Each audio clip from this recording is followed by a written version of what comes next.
नमस्कार दोस्तों, राजनीति की बातों में आपका स्वागत है। मैं हूं आपका दोस्त धर्मेंद्र कुमारी। दोस्तों, स्क्रीन पर आपको एक ये फोटो दिखाई दे रहा होगा।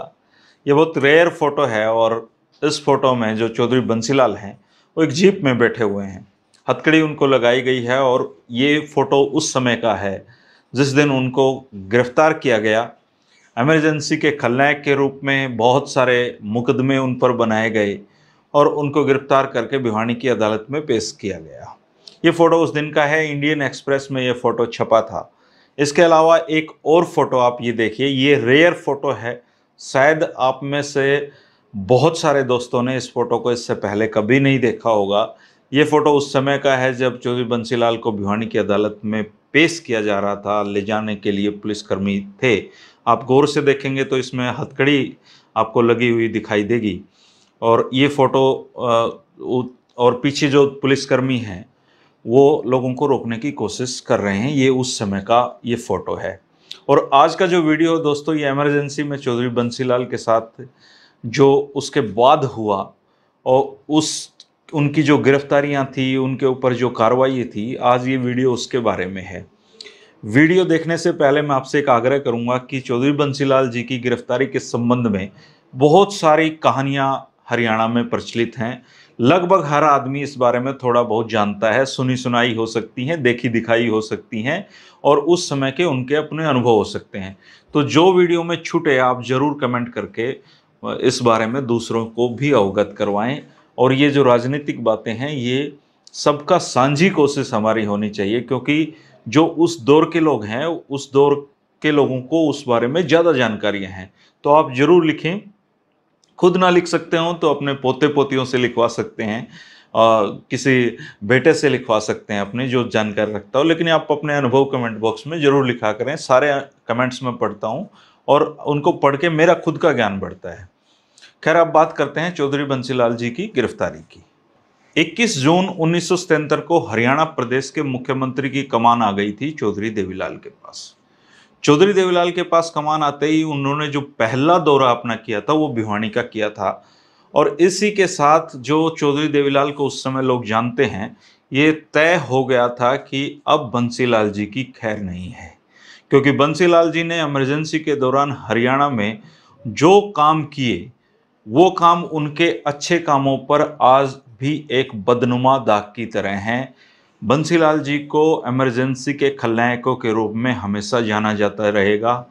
उस दौरान हरियाणा में जो कुछ भी हुआ, जितने भी विपक्ष के नेताओं को लाकर जेलें ठूस दी गई, यानी बाहर से भी बहुत सारे राजनीतिक कैदी हरियाणा में लाए गए।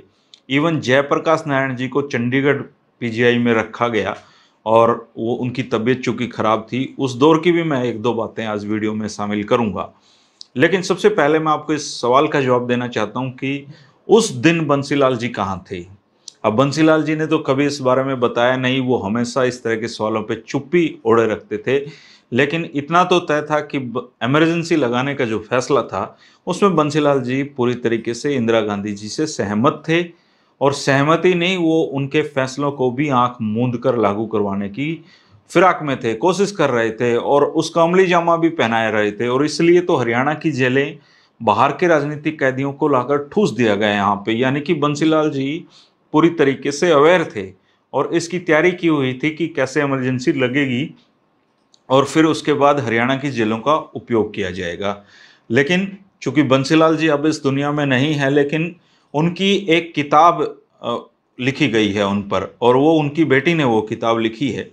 उसमें उनके परिवार की तरफ से एक स्पष्टीकरण है।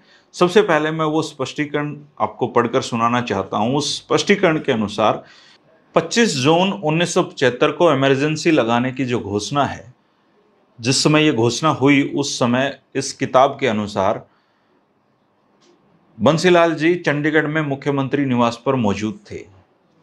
इस जो इमरजेंसी लगाने की घोषणा के तुरंत बाद उनसे मिलने आने वाले पहले व्यक्ति थे पंजाब के मुख्यमंत्री ज्ञानी जैल सिंह जी। ज्ञानी जैल सिंह और चौधरी बंसीलाल में कभी मित्रता नहीं रही, लेकिन शत्रुता भी नहीं रही। लेकिन ये सच्चाई है कि ज्ञानी जैल सिंह और चौधरी बंसीलाल एक दूसरे के साथ कंफर्टेबल फील नहीं करते थे। यानी कि एक दूसरे को ना बहुत पसंद करते थे, ना बहुत नापसंद करते थे, लेकिन अच्छे रिश्ते तो आप इनको कदापि नहीं किया जा सकता। लेकिन उनके पास इमरजेंसी लगते ही जो पहले व्यक्ति पहुंचे थे वो ज्ञानी जैल सिंह जी थे, जो बाद में भारत के राष्ट्रपति भी बने। तो ज्ञानी जैल सिंह जी बंसीलाल जी को कई बार फोन पर भी, इससे पहले जो पेचीदा मामले होते थे वो उनकी लेकर सलाह लिया करते थे, और दोनों ने अंदर बैठकर कुछ सलाह मशवरा किया, और उसके बाद उनकी तरफ से ये कहा गया कि वो इंदिरा गांधी के फैसले के साथ पूरी तरीके से उसका समर्थन करते हैं। यानी कि एक ऑफिशियली बयान चौधरी बंसीलाल जी की तरफ से ज्ञानी जैल सिंह की तरफ से आया कि वो इमरजेंसी की घोषणा का समर्थन करते हैं। लेकिन उसके बाद जो इमरजेंसी में हुआ, खासकर नसबंदी ने चौधरी बंसीलाल की जो इमेज है उसको तहस नहस करने का काम किया, उसको बर्बाद करने का काम किया। जिस व्यक्ति ने हरियाणा के गांव-गांव में बिजली पहुंचाई, टीलों तक पानी पहुंचाया, टूरिज्म जिसने विकसित किया, जिसने सड़कों के जाल बिछाए, लेकिन इमरजेंसी के दौरान इंदिरा गांधी जी की बात का समर्थन करना, इंदिरा गांधी जी के कहे अनुसार चलना उनकी जिंदगी का एक गलत फैसला था, इसमें कोई दो राय नहीं है। अब बात करते हैं चौधरी देवीलाल के मुख्यमंत्री बनने के बाद ये तय हो गया कि इमरजेंसी के जो जिसकी तोहमत चौधरी बंसीलाल जी के सिर पे लगी थी, अब उनके बुरे दिन शुरू होने वाले हैं। चौधरी देवीलाल खुद इमरजेंसी के दौरान जेल जाने वालों में थे, उनके बेटे जेल गए थे, तमाम विपक्ष के नेता जेलों में रहे थे, और वो चाहते थे कि बंसीलाल जी को भी पता चलना चाहिए कि बिना कसूर जेल में रहने की पीड़ा क्या होती है। और बंसीलाल जी को इस पीड़ा का एहसास करवाने के लिए चौधरी देवीलाल ने अपने खास जो अफसर हैं उनकी ड्यूटी लगाई कि अब जाल बिछाया जाए और उसमें चौधरी बंसीलाल को फंसाया जाए। चौधरी बंसीलाल जी भी इस बात को समझते थे, चौधरी बंसीलाल के समर्थक भी इस बात को समझते थे, और उस दौरान जो बहुत प्रमुख राजनीतिक व्यक्ति जो चौधरी बंसीलाल के साथ हो लिए थे वो धीरे धीरे करके उनसे किनारा कर चुके थे। वो एक तरीके से वो बंसीलाल जी के जो अपमानित होकर समय व्यतीत करने वाला जैसा समय था, खुद वो लोकसभा में हार चुके थे, उनके बेटे सुरेंद्र सिंह को निर्दलीय चुनाव लड़कर तो साम से जीतना पड़ा था। बहुत बुरे दिन आप उसको कह सकते हैं। तो चौधरी बंसीलाल इस बात को लेकर अवेयर थे कि अब उन पर कुछ ना कुछ तो होना ही है, और आप अगर फोटो में गौर से देखेंगे तो ऐसा लग रहा है कि वो बहुत ज़्यादा तनाव में नहीं थे। तो चौधरी देवीलाल ने अपने जो ऑफिसर हैं उनको काम पर लगा दिया था कि अब चौधरी बंसीलाल को कहीं ना कहीं तो फंसाना ही है। गृह मंत्री चौधरी चरण सिंह की भी इस बारे में मूक सहमति जरूर रही होगी, उनके आदेश थे, क्योंकि इंदिरा गांधी जी भी गिरफ्तार हुई तो बंसीलाल जी को कहाँ बचना था। आखिर में वो दिन डिसाइड किया गया जब चौधरी बंसीलाल पर छापे पड़े। 5 अक्टूबर 1977 को एक साथ चौधरी बंसीलाल के घर और चौधरी बंसीलाल के रिश्तेदारों के घर 75 जगहों पर छापे पड़े। एक साथ पूरी प्लानिंग के साथ ये छापे डाले गए। इन छापों में क्या मिला क्या नहीं मिला ये एक अलग इशू है, लेकिन पुलिस के अनुसार उनको ऐसा बहुत कुछ मिला जो चौधरी बंसीलाल को फंसाने के लिए पर्याप्त था। उन पर दर्जन भर से ज़्यादा मुकदमे दर्ज हुए, और चौधरी बंसीलाल की गिरफ्तारी का जो दिन था वो इसी के साथ नज़दीक आता चला गया। हालांकि वो अपने जो कानूनी जानकार दोस्त थे उनसे लगातार संपर्क में थे और इस कोशिश में थे कि कैसे न कैसे करके इस भंवर से, इस बुरे समय से बाहर निकला जाए। इस तरह 75 जगहों पर छापामारी के बाद चौधरी बंसीलाल पर बहुत सारे मुकदमे बनाए गए। वो उनसे बचने की कोशिश करने लगे, कानूनी दावपेच अपनाने लगे, लेकिन चौधरी देवीलाल ने यह तय कर रखा था कि बंसीलाल जी को छोड़ना तो है नहीं, उनको इस पीड़ा का एहसास जरूर करवाना है कि बिना कसूर जेल में जाने का मतलब क्या होता है। ये दिन आया 23 अगस्त 1977 को, जब चौधरी बंसीलाल को गिरफ्तार किया गया।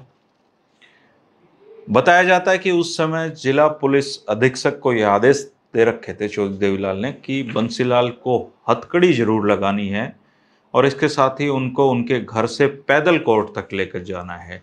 लेकिन उनकी गिरफ्तारी की सूचना के साथ ही भिवानी में जो लोग थे जो बंसीलाल जी को बहुत प्रेम करते थे, इसके बावजूद कि वो उस दौरान इमरजेंसी के खलनायक थे, बहुत सारे लोग उनको देखने के लिए वहाँ उमड़ पड़े। और एक तरीके से भिवानी में इतना जनसमूह इससे पहले कभी नहीं दिखाई दिया था कि चौधरी बंसीलाल की गिरफ्तारी के समय ये इतना जनसमूह कभी मौजूद हो। तो जब चौधरी बंसीलाल को हथकड़ी लगाई गई तो उनके जो चेहरे के भाव थे वो बिल्कुल ना डर के थे, ना कोई, एक तरीके से आप इसको भाव शून्य कह सकते हैं, उस समय चौधरी बंसीलाल दिखाई दे रहे थे।